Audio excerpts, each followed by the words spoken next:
আমার মেকানিক ভাইদের প্রয়োজনে, আমার ড্রাইভার ভাইদের প্রয়োজনে, আমার হেল্পার ভাইদের প্রয়োজনে একজন খাদের হিসেবে আপনাদের পাশে সবসময় থাকবো ইনশাআল্লাহ। ঢাকা উত্তরাঞ্চলের সাথে যোগাযোগ জ্ঞাপকে নিয়ে একটি অবহেলিত জায়গা।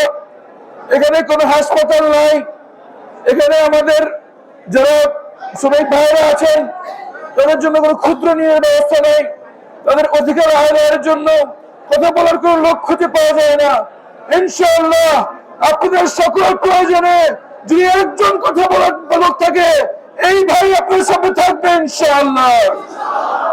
খুব শীঘ্রই আমরা এখানে বিভিন্ন জনকল্যাণমূলক কার্যক্রম নিয়ে কাজ শুরু করবো ইনশাআল্লাহ।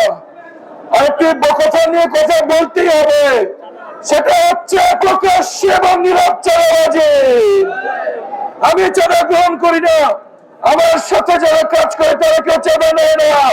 ইনশাআল্লাহ গাবতলী বাস স্ট্যান্ডে আর চাঁদাবাজি চলবে না। আপনারা মাথার ঘাম পায়ে ফেলে যতটুকু টাকা উপার্জন করেন পুরোটাই আপনার উপার্জনে কেউ ভাগ বসাইতে আসতে পারবে না ইনশাআল্লাহ।